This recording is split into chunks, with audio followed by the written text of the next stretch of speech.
Hello and welcome to your channel Tiwari dot Agrigyan. आज के इस वीडियो में मैं आप सबके लिए लेके आया हूँ सॉइल साइंस का टॉप मोस्ट 20 क्वेश्चन जो बार बार कॉम्पिटिटिव एग्जाम में पूछे जाते हैं। और आई थिंक ये 20 क्वेश्चंस आपके लिए हेल्पफुल होंगे। मैं आपको बता दूं ये सॉइल साइंस एमसीक्यू का सेट नंबर 4 है।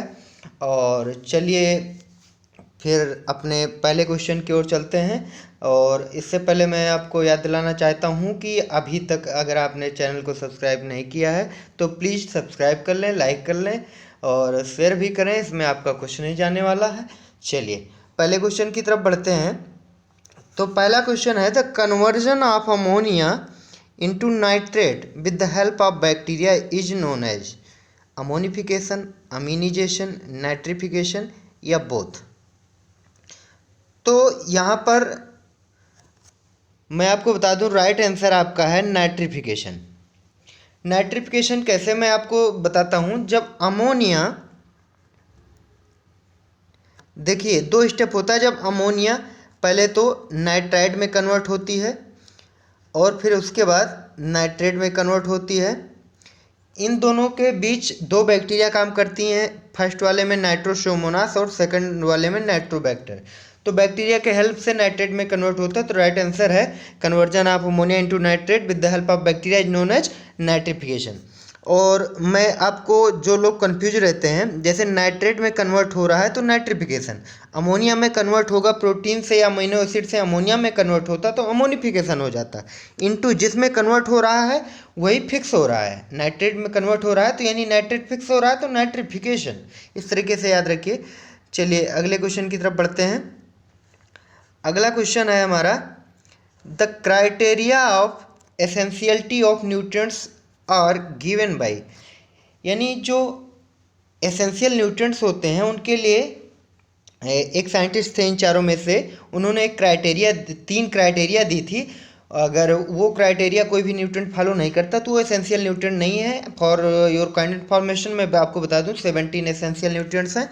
तो क्राइटेरिया किसने दिया था ये चर्चा करते हैं। Tisdale et al, S N Winogradsky, known and Stout, J B Living. हालांकि ये क्वेश्चन आप लोग जानते होंगे, जानते हैं, इग्नोर करना। आर्नोन एंड स्टाउट, इसका राइट आंसर है आर्नोन एंड स्टाउट। और कब दिया था ये? 1939 में। यहाँ पे आपको पूरे एक्सप्लेनेशन के साथ मिलेगा और ये क्वेश्चन का सॉल्यूशन। तो चलिए अगला क्वेश्चन है हमारा nutrient supplying power of soil is known as soil productivity, soil solution, soil fertiliser, soil fertility. तो मैं आपको बता दूं यहाँ पे राइट आंसर है सॉइल फर्टिलिटी। हाँ, इसे और दूसरे टर्म में डिफाइन कर सकते हैं सॉइल फर्टिलिटी को। The capacity of soil to supplying nutrients is called soil productivity. Soil fertility. Soil fertility जो है ये परमानेंट प्रॉपर्टी होती है या इनहेरेंट प्रॉपर्टी, जन्मजात प्रॉपर्टी होती है सॉइल की।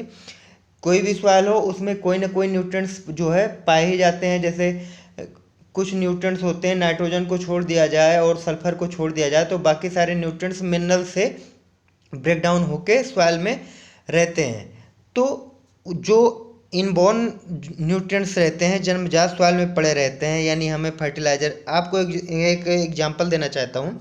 जैसे हम देखते हैं कि रोड के किनारे बीट्स वगैरह ये जो है जर्मिनेट हो जाते हैं, ग्रो कर जाते हैं, तो वहाँ हम कोई फर्टिलाइज़र तो देने जाते नहीं। लेकिन वहाँ पे रोड किनारे जो सॉइल है वहाँ पे कुछ न्यूट्रिएंट्स जो हैं 17 उनमें में से रहते हैं थोड़ी बहुत मात्रा में। और बीट का नेचर होता है कि वो कम न्यूट्रिएंट में ही काम चला लेते हैं। तो चलिए अगले क्वेश्चन की तरफ बढ़ते हैं, वीडियो लंबा हो जाएगा नहीं तो। Most of the essential nutrients are transported to root surface by means of, यानी जो एसेंशियल न्यूट्रिएंट्स हैं वो, जैसे कि ये प्लांट की रूट्स है, तो जब हम फर्टिलाइज़र अप्लाई किए, मान लो यहाँ फर्टिलाइज़र है, ये फर्टिलाइज़र का पार्टिकल्स है, तो यहाँ तक कैसे जाता है। तो ये इसमें पूछा जा रहा है जो एसेंशियल न्यूट्रिएंट्स, मान लीजिए हमने नाइट्रेट फर्टिलाइज़र यूज किया तो ये यहाँ तक कैसे जाता है। तो मोस्ट ऑफ दी, जहाँ ज़्यादातर जो न्यूट्रिएंट्स हैं वो जाते हैं मास फ्लो के थ्रू। हाँ, मास फ्लो के थ्रू। केवल फास्फोरस ऐसा है जो डिफ्यूजन के थ्रू रूट सरफेस तक पहुंचता है। मास फ्लो क्या होता है कि movement of nutrients towards plant roots in solve solution. मतलब अगर, लेकिन ये मास फ्लो तभी जो है एक्टिव होता है जब न्यूट्रिएंट्स डिजॉल्विंग नेचर का हो, यानी वो वाटर में डिजॉल्व हो जाए, तभी वो सॉइल सॉल्यूशन बनाता है। तो एक तरीके से सॉइल सॉल्यूशन के थ्रू ही जो है मूव करते हैं, इसी को कहा जाता है मास फ्लो। और फास्फोरस जो है डिफ्यूजन के माध्यम से जाता है। रूट तक पहुंचने के लिए तीन जो है मीन्स हैं, यानी तीन मेजर्स हैं: डिफ्यूजन, रूट इंटरसेप्शन और मास फ्लो। ये तीन तरीके से न्यूट्रिएंट्स रूट सरफेस तक पहुंचते हैं। तो मास फ्लो बहुत इंपॉर्टेंट है आप लोगों के लिए। चलिए अगला क्वेश्चन की तरफ बढ़ते हैं। अगला क्वेश्चन है, बहुत इजी है। CN ratio of humus. Humus का CN रेशियो 10:1, 20:1, 30:1, 50:1, 15:1। तो यहाँ पे राइट आंसर है 10:1। CN रेशियो बेसिकली होता क्या है कि कोई भी ऑर्गेनिक मैटर हो, ह्यूमस एक तरीके से ऑर्गेनिक मैटर का एंड प्रोडक्ट है। जब ऑर्गेनिक मैटर जो है डिकम्पोज हो जाता है और उसमें कुछ लिग्निन और प्रोटीन ऐसे बच जाते हैं जो डिकम्पोज नहीं होते आसानी से, तो इसीलिए जो लास्ट में प्रोडक्ट बचता है उसे ह्यूमस कहा जाता है। तो CN रेशियो क्या होता है, जैसे वो लास्ट में जो प्रोडक्ट या किसी भी ऑर्गेनिक मैटर में या ऑर्गेनिक मैन्योर में जितना कार्बन का वेट होता है और नाइट्रोजन का वेट होता है, वो मान लीजिए अगर हम बात करें ऑर्गेनिक मैटर में 58% कार्बन होता है, ठीक है, तो 58% कार्बन हम यहाँ लिख दिए, चलिए ठीक है, और 5.5% नाइट्रोजन होता है। तो इसका CN रेशियो लगभग जाके 10:1 आप जो है डिवाइड करके देख लीजिएगा, नियर अबाउट 10:1 आ जाता है। चलिए, तो दोनों का वेट लेते हैं, कार्बन का और नाइट्रोजन का, और रेशियो निकल आता है। चलिए अगले क्वेश्चन की तरफ बढ़ते हैं। अगला क्वेश्चन है, magnesium is a micro nutrient, secondary nutrient, primary nutrient, all of the above. तो यहाँ पे मैं आपको बता दूं, magnesium, calcium, magnesium, sulphur secondary nutrient है, तो यहाँ पे राइट आंसर आपका सेकेंडरी न्यूट्रिएंट होगा। प्राइमरी न्यूट्रिएंट NPK आप लोग सभी जानते हैं। Nitrogen, phosphorus, potassium primary nutrient है, जबकि कैल्शियम, मैग्नीशियम और सल्फर सेकेंडरी न्यूट्रिएंट। तो राइट आंसर हमारा है सेकेंडरी न्यूट्रिएंट। चलिए अगले क्वेश्चन की तरफ बढ़ते हैं। अगला question, the organism that increase the solubility and availability of nutrients are known as. ऐसे ऑर्गेनिज्म जो किसी न्यूट्रिएंट्स की, पोषक तत्व की अवेलेबिलिटी या सॉल्युबिलिटी को बढ़ाते हैं, क्या कहे जाते हैं? Bio fertiliser, bio herbicide, bio pesticide और बायो न्यूट्रिएंट्स। तो इसमें से आपका राइट आंसर है bio fertiliser. Bio fertiliser for example मैं आपको बता दूं, जैसे राइजोबियम है, तो राइजोबियम में नाइट्रोजन नहीं होता है, राइजोबियम में नाइट्रोजन होता नहीं, वो क्या करता है? अवेलेबल करवाता है प्लांट को। कैसे अवेलेबल करवाता है? जो एटमॉस्फेरिक नाइट्रोजन है उसको जो है एब्जॉर्ब करता है और प्लांट के लिए अवेलेबल करवाता है। तो कुछ ऐसे न्यूट्रिएंट हैं जैसे फास्फोरस सोल्यूबलाइजिंग कुछ बैक्टीरिया होती हैं, स्यूडोमोनास बैसिलस, ये क्या करती हैं? न्यूट्रिएंट्स को, फास्फोरस जो है, जो जितनी भी फॉस्फेटिक फर्टिलाइजर हैं, ये इनकी डिजॉल्विंग कैपेसिटी कम होती है, तो ये क्या करता है? फास्फोरस सोल्यूबलाइजिंग बैक्टीरिया क्या करती हैं? फास्फोरस को जो है सोल्यूबल बनाने में हेल्प करती हैं। तो ऐसे जितने भी ऑर्गेनिज्म हैं उनको कहा जाता है बायो फर्टिलाइजर। चलिए अगले क्वेश्चन की तरफ बढ़ते हैं। सिंगल सुपर फास्फेट कंटेंस कितने परसेंट, सिंगल सुपर फास्फेट में सल्फर कितने परसेंट होता है? आपका राइट आंसर है 10 से 12%।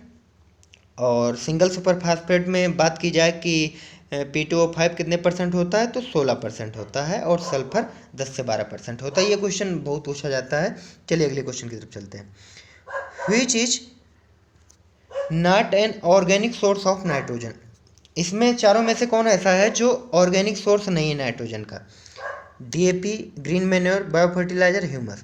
तो यहाँ पे मैं आपको बता दूँ, राइट आंसर आपका है DAP। यही एक नहीं है ऑर्गेनिक सोर्स, बाकी सारे ऑर्गेनिक सोर्स हैं। ग्रीन मैन्योर से एक ऑर्गेनिक सोर्स है नाइट्रोजन का, बायो फर्टिलाइजर ऑर्गेनिक सोर्स है, ह्यूमस भी ऑर्गेनिक सोर्स है, ग्रीन मैन्योर नहीं है। तो यहाँ पे आपका राइट आंसर क्वेश्चन के हिसाब से हो जाएगा DAP। तो चलिए अगले क्वेश्चन की तरफ बढ़ते हैं। अगला क्वेश्चन है, equivalent acidity of urea. Urea की जो है इक्विवेलेंट एसिडिटी कितनी होती है? 90 to 95, 70 to 75, 80 to 84 या 110। तो यहाँ पे राइट आंसर है आपका 80 to 84। इक्विवेलेंट एसिडिटी क्या होती है?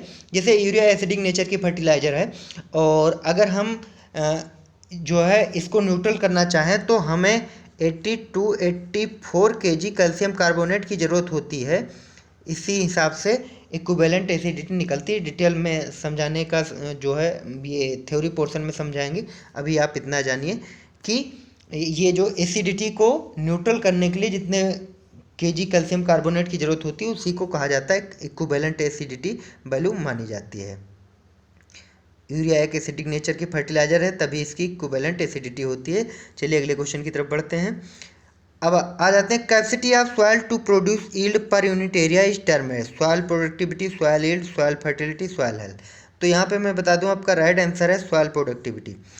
जब यील्ड प्रोड्यूस करने की बात हो रही है तब वो होती है सॉइल प्रोडक्टिविटी। जब बात ये होती capacity of soil to supply plant nutrients, तब वहाँ राइट आंसर क्या होता हमारा सॉइल फर्टिलिटी। लेकिन यहाँ capacity of soil to produce yield per unit area. हाँ, एक चीज़ मैं आपको और बता दूँ, सॉइल प्रोडक्टिविटी जो है उसे एक्सप्रेस किया जाता है कुंटल पर हेक्टेयर में, या जो है क्योंकि पर यूनिट एरिया बात हो रही है तो हेक्टेयर एक एरिया है, और कुंटल यील्ड जो होगी कुंटल या केजी कुछ भी आप बता सकते हैं, या रुपीज बता सकते हैं, RS पर हेक्टेयर, तो इन तीनों में से कुछ भी हो सकता है। तो पर यूनिट एरिया जितनी भी यील्ड प्रोड्यूस करने की किसी सॉइल की क्षमता होती है उसे कहते हैं सॉइल प्रोडक्टिविटी। चलिए अगले क्वेश्चन की तरफ बढ़ते हैं। Leaching loss is mostly occurred in, किस फर्टिलाइजर में ज़्यादातर लीचिंग लॉस होता है? Nitrate, ammoniacal, potassic, phosphatic. तो मैं आपको बता दूं यहाँ पे राइट आंसर है आपका नाइट्रेट। नाइट्रेट क्यों है? क्योंकि नाइट्रेट ज़्यादा सोल्यूबल होता है वाटर में, इसलिए इसका लीचिंग लॉस जो है सबसे ज़्यादा होता है। लीचिंग लॉस क्या होता है? जो न्यूट्रिएंट्स जो है या जो फर्टिलाइजर वाटर में इजीली डिजोल्व हो जाते हैं, फिर वो पर्कुलेटिंग वाटर के थ्रू ग्रेविटेशनल फोर्स के कारण नीचे चले जाते हैं, इसी को कहा जाता है लीचिंग। यानी लीचिंग की शॉर्ट डिफिनेशन है loss of nutrients with percolating water. Percolation क्या है? Downward movement of water through micro या कैपिलरी पोर, यानी डाउनवर्ड मूवमेंट। मान लीजिए आप सॉइल सरफेस है, वाटर का डाउनवर्ड मूवमेंट या वर्टिकल मूवमेंट हो रहा है, ये वाटर का कैपिलरी पोर होते हैं, यानी जो माइक्रो पोर होते हैं सॉइल में उसके माध्यम से नीचे की तरफ वाटर का मूवमेंट होता है, इसे कहते हैं पर्कुलेशन। तो पर्कुलेशन के ही साथ साथ जो है न्यूट्रिएंट्स जो डिजॉल्व हो जाते हैं वाटर में नीचे चले जाते हैं, इसी को कहते हैं लीचिंग। चलिए अगले क्वेश्चन की तरफ बढ़ते हैं। Humus is also known as humin, humic acid, fulvic acid, lignoprotein complex. तो यहाँ पे मैं आपको बता दूँ राइट आंसर है आपका लिग्नोप्रोटीन कम्प्लेक्स। ह्यूमस को लिग्नोप्रोटीन कम्प्लेक्स जाना जाता है क्योंकि ह्यूमस में 40 से 45% लिग्निन होता है और 30 से 35% प्रोटीन होती है। ये लिग्निन एक ऐसा जो है बायोमोलिक्यूल है जो बहुत ही रेजिस्टेंट है डिकम्पोजिशन के प्रति। इतना रेजिस्टेंट है क्योंकि इसे बैक्टीरिया जो है डिकम्पोज नहीं कर पाती, लिग्निन को फंजाई डिकम्पोज करता है, ये आपको मैं बता दूं।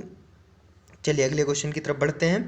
14 है, which nutrients are supplied by air and water to plants.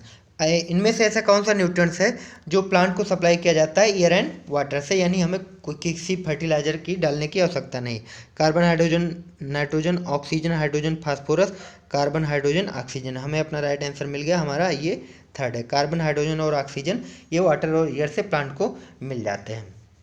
चलिए जैसे जो है कार्बन मिल जाती है CO2 से, हाइड्रोजन H2O से मिल जाता है यानी पानी से मिल जाता है, ऑक्सीजन भी पानी से मिल जाता है और एयर से मिल जाता है। तो ये तीनों न्यूट्रिएंट ऐसे हैं जो वाटर और एयर से प्लांट को मिल जाते हैं। चलिए अगले क्वेश्चन की तरफ बढ़ते हैं।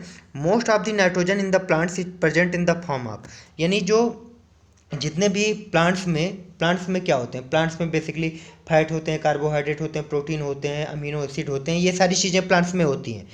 तो अब इसमें जो है नाइट्रोजन एक एलिमेंटल जो है कंपोजिशन होता है जितने भी बायोमोलिक्यूल हैं।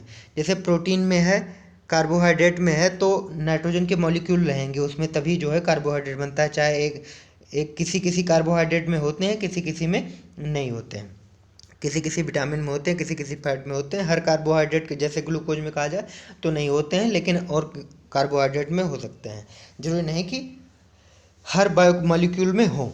लेकिन यहाँ पर ये देखा जा रहा है कि जितने भी ज़्यादातर नाइट्रोजन जो है प्लांट के जितने भी प्लांट के अंदर जितने भी बायोमॉलिक्यूल पाए जाते हैं उसमें में से ज़्यादातर नाइट्रोजन प्रोटीन के अंदर प्रेजेंट होती है।